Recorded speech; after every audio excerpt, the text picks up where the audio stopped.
Good evening, guys. I just asked my wife to turn the TV down a bit for a second. We're getting some feedback and got it. Thank you very much. And good evening and welcome. I'm so excited. I keep saying this all the time, but I am. My book is out. My book is out. So please go and get it. I'll put some details on in a minute. But anyway, in the meantime, we got Lisa. Now we don't mention the second names on here because we always do Lisa.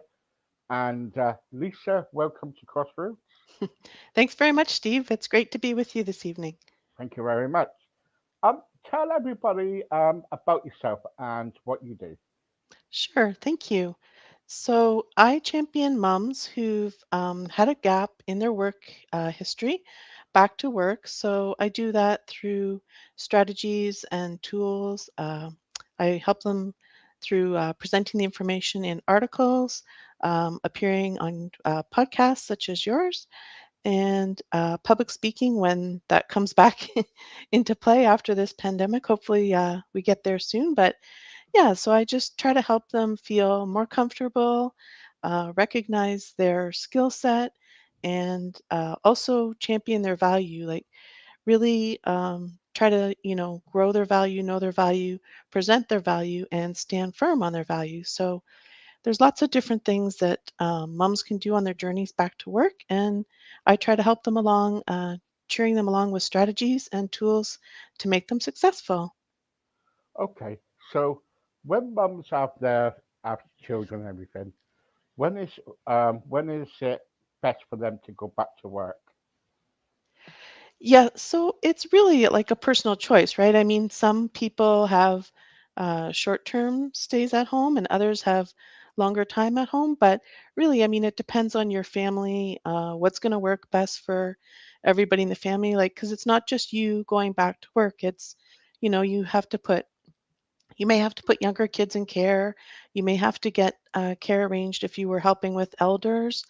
There's so many different factors that come into play. You may not want to go far away for a job. You may want to try to find something local, and that may take extra time. So it's really important that you take all these things into consideration and try to come up with a total solution which best fits your whole family, not just yourself, because it's really going to affect everybody in your family when you do decide to go back to work and make that transition. Okay, and the trouble is, when mums has been off for quite a while and they have had two children, say, sometimes mums find it very difficult to go back to work because they don't want to leave their children. Yeah, it can be challenging. I mean, I was fortunate. I was able to stay at home with our three boys for 12 years, which many people don't have that opportunity. But it all depends on your situation. It varies, and there's different types of care that are out there and available, and it's really going to depend on what works best. Like, some kids are great to jump back into a care situation, and others need to be maybe guided in a little more slowly. So depends on the moms, depends on the family, depends on the care situation and what options are out there for you. So if you're thinking of going back, it's definitely a good idea to find out what's out there, what's available, what kind of costs are involved. Even the time, like maybe the times don't work for the job that you're looking at, so maybe you'll have to find an alternative. So Mm. many variables to consider for everybody to get the best solution for you and your family. And also, you can get jobs if people are afraid to go out and get find work. You can actually kind of like get work at home, can you? Really? Yep, today we're a little more fortunate in, that the last 19 months has kind of proven that most people are very capable and more than capable of handling remote work options. And there are opportunities for moms, to get out there and find these remote jobs. The thing is, it's kind of hard to find, it's kind of almost like a hidden job market. you Yeah, really need to work on developing a community when you're at home. Those people that you're volunteering for, maybe you're helping out with a church group or a kids group, or you're volunteering at school. All those connections can really help extend your network. So don't be shy to let everybody know, hey, I'm now going to look for an opportunity, and maybe you're interested in remote. Mention that to them, because your network really expands when you bring others into your circle and let them know what you're looking for. And you have to be really specific. And yeah, oftentimes you'll hear about a position coming up, or somebody knows somebody who's looking for some extra help. So definitely, think about remote options. They are good and they are out there. Sometimes maybe a little tricky to find, but if you work on, building your network while you're at home, those opportunities can come a little easier. yeah. Especially like self-employment. Doing running their own business. Say, Yeah, there's lots of help for moms too in terms of that. Lots of support groups, and I would say definitely try to join a community that's in your area of interest. Whatever it is. If you're, I don't know, for say you're looking, for example, maybe you want to join a book club because you're interested in reading. You may grow your network through that, or you want to join a mums club, or mums and tots groups. All these kinds of communities have a lot of value. To get yourself out there and talk and just see what's out in the workforce that's maybe available to you. yep, yep. So how does a mum prepare for going back to work? That's the wonderful thing. Mums are really good at many different skills. What I've found is sometimes they're a little hesitant to um, own their skills. And that's one thing you should be proud. Like, if you've had a gap and you've been, volunteering, helping out at the school, maybe you've been doing budgeting, finance, maybe you're running projects, you're helping out with your kids' groups, whatever those skills are, you need to really highlight those skills and bring them uh, to the forefront, and also express them in a business sense. Like, during this project, I saved X amount of time for this organization, or I managed to save some money for them, or I improved a process, or I put some strategies in place to help them fine tune, their activities or their planning or their budgeting. Those are really important skills, and moms have great skills. They say that, if you're looking for a CEO, a mom is a great place to start. So she's juggling many different things, Mm, interpersonal skills, team management, budgeting, planning, project management. So many transferable skills that you can relate to the work world that will really help you make the transition. yeah, yeah, that's it. Um, I've got I've got some stats here. It says 77% out of mums say they had a negative discriminatory experience during pregnancy and maternity leave and going back to work. So, people are thinking that they shouldn't go back to work. Do you agree with that? Yeah, that's a challenge. I mean, many different people have different scenarios. And some people unfortunately may not have the choice due to financial constraints. So I don't know, it's fair for somebody else to judge somebody's situation.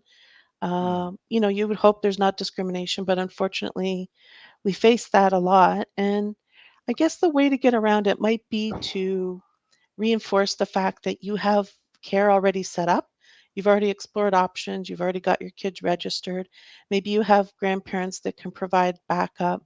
Those kinds of things maybe might make that employer feel more comfortable that you're in a position to, handle, say, things that come up. Like, kids are not always healthy. Sometimes they have a sick day, yeah, but you've got a plan in place to help make that, you know, workable when you're in the work environment.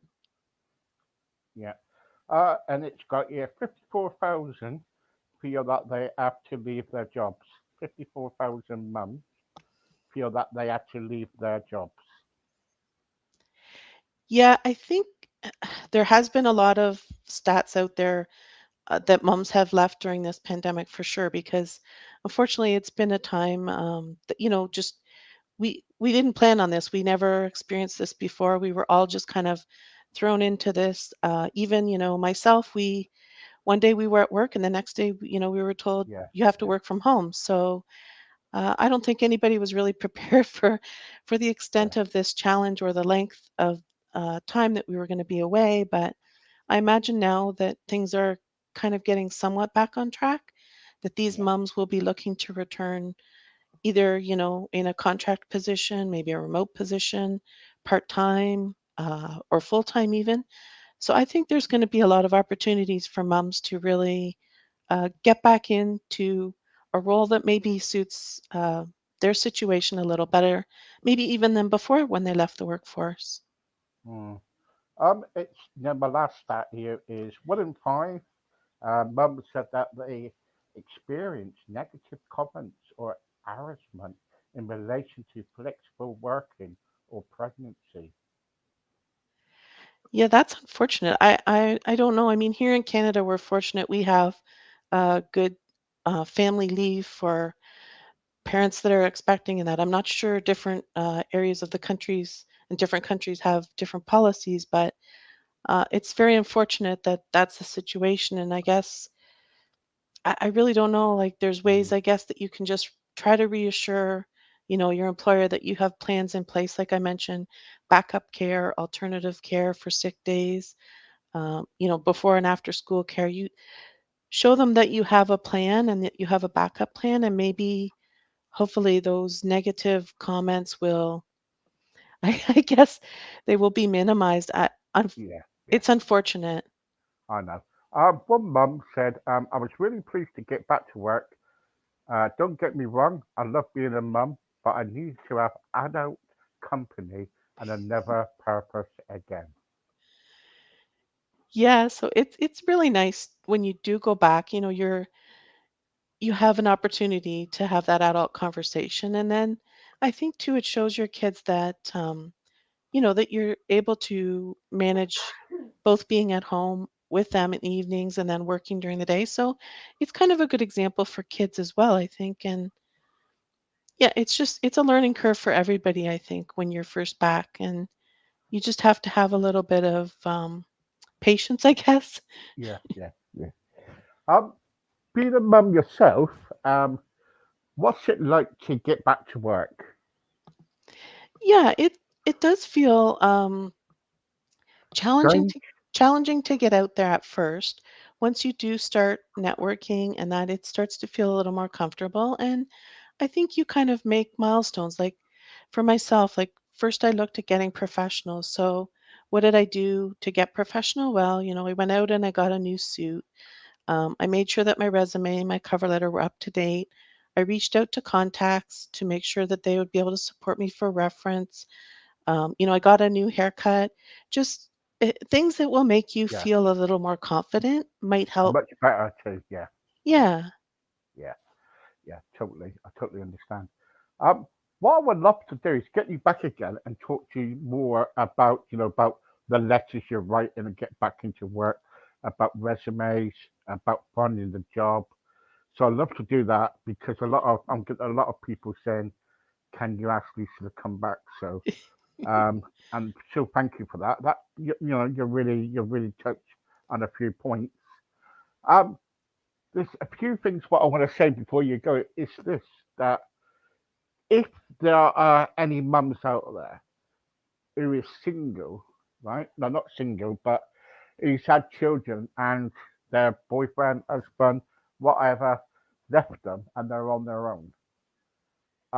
Would you, you know, what could they do to find jobs?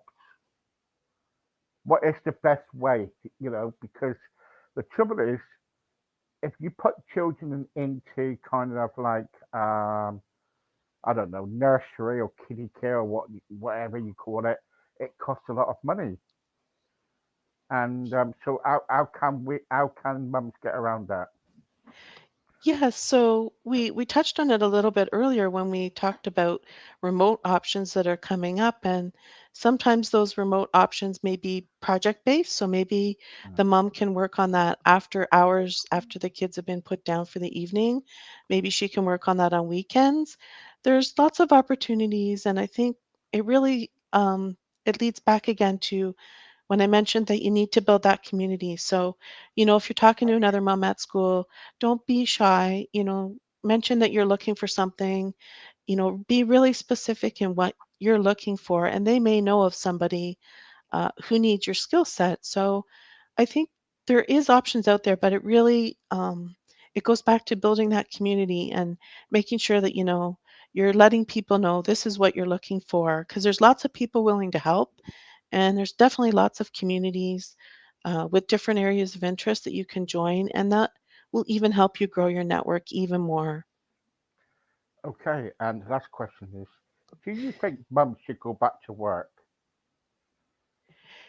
Yeah, I mean, it helps, I think, for families that have the financial need. I don't know that there's many of us that can really choose to be at home for very extended periods of time. For myself, I stayed at home for the 12 years just because it didn't make sense financially. Like the daycare would have cost more than Yes. what I was making. So there's always trade-offs, and I think you really have to look at what makes sense for your situation, and it may change. Like you may start off going back on a project base, and maybe then you go back into part-time when the kids are in school more, and then even when they get older, you may transition back to full-time. So it's not that you're ever stuck in that one position. You can get back out there and grow into a position that makes sense at that time for your family. Brilliant, Lisa. That was really really good. Now, if you're a mum and you want to get back into work, why not? Nothing is stopping you, and I wish you all the best of luck for all the mums out there because at the end of the day, staying home looking after I don't know 2, 3, 4, 6 children. I don't know how many children people have. At the end of the day, it's you know, I. It's like when I had my children when I was younger, and I used to get an headache, and I would wish, I thought to myself, oh, why did I do this for? Why? But at the end of the day, we all love our children. At the end of the day, and every child is special. Lisa, thank you so much for coming on. I'd love to have you back if that's okay. Yeah, absolutely. I'd love to join you again, and we can have more discussions and help more moms get back out there. That's it, yeah. And thank you very much. And also, what we're going to do a Q&A next time because we always do that. And we're going to get our audience to, get the audience to kind of like ask you questions and everything. So we've been looking to forward to that. Uh, so Lisa Shenton, don't forget to contact Lisa, please, guys. Don't forget. Also, she can be contactable. How can they contact you? Yeah, thank you, Steve. So I'm on LinkedIn, I'm on Facebook, I'm on Instagram. You can reach out and contact me through those social platforms. And I also have a website, propelledbypossibility.com. So if you want to reach out on my website, you're welcome to do that as well. So I'm always willing and able to help moms on their journey with any strategies or tips that I can share for them. Brilliant. There you go, guys. It's so any mums out there are listening. I can see all you mums out there right now eager to get back to work and everything. I know. So if you want to get back to work, guys, you can do anything. If you can look after children, you can go and get a job. You definitely can because you have got more brains than us men. Put it that way. Because you are the savior of every household. My I usually say to my wife, darling, who is the boss? And my wife says, I am. So I don't argue with my wife. I just kind of like let her go because she is my boss. And I don't mind. Right. Okay, guys, I've got to go. Be back in around about three. Be back around about 11 o'clock with Philip Atfield, and that's me for the night. Don't forget to go on to crossroads.co podcast UK website. Go and look at Lisa's video again. That'll be up in due course, and a website and details about her. And please contact her, stay in touch with her. It will be really, really good if you do. Thank you very much for watching so far, and thank you to Lisa. Lisa, keep Thank you. smiling. Don't Thanks give very up. much, Steve. Okay, and enjoy your. Well, I don't know what time. What time is it there at the moment in Toronto? It's just almost approaching 5:30. So yeah. 5:30 in the afternoon. Yeah. Right. Yeah. Okay. I'm glad it's not 5:30 in the morning because I want to be want to do it. So anyway, guys, gotta go. It's 5:30. Well, 5:30 Toronto. So I've got to leave her alone because she's got to go and have her tea. So in the meantime, see you later. Bye.